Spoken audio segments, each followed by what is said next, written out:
नमस्कार, एचडब्ल्यू मराठीमध्ये आपलं स्वागत। मी अतुल चव्हाण। एक नजर हेडलाईन्सवर। भारतीय हवाई दलाचे विंग कमांडर अभिनंदन वर्धमान यांच्या सुटकेसाठी भारताकडून सुरू असलेल्या प्रयत्नांना मोठं यश आलंय। अभिनंदन यांची आज सुटका केली जाणार आहे, तशी घोषणा पाकिस्तानचे पंतप्रधान इम्रान खान यांनी गुरुवारी दुपारी पाकिस्तानी संसदेत केली। इम्रान खान यांची ही घोषणा म्हणजे भारतापुढे पत्करलेली शरणागती असल्याचं मानलं जातंय।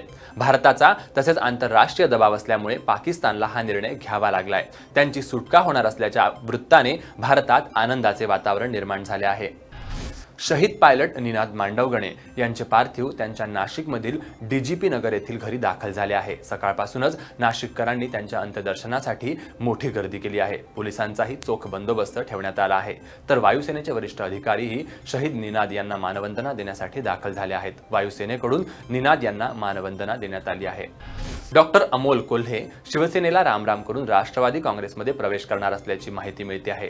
अमोल कोल्हे हे शिरूर मतदारसंघातून लोकसभेच्या तिकिटावर लढणार असल्याची माहिती आहे। आज दुपारी 3 वाजता राष्ट्रवादी काँग्रेसची पत्रकार परिषद होणार असून या पत्रकार परिषदेत अमोल कोल्हे यांच्या पक्षप्रवेशाची अधिकृत घोषणा केली जाण्याची शक्यता आहे। अमोल कोल्हे यांच्यासह आणखी 2 आमदार देखील यावेळी राष्ट्रवादीत प्रवेश करण्याची शक्यता आहे।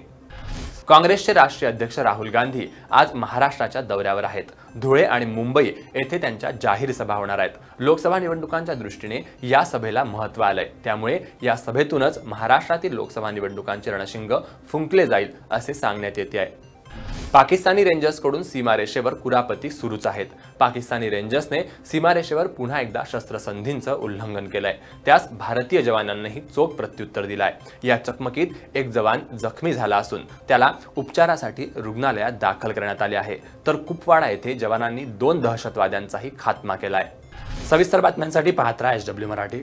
आमच्या वेबसाईटला लॉग इन करा, फेसबुक पेजला लाईक करा, यूट्यूबला सबस्क्राईब करायला विसरू नका। धन्यवाद।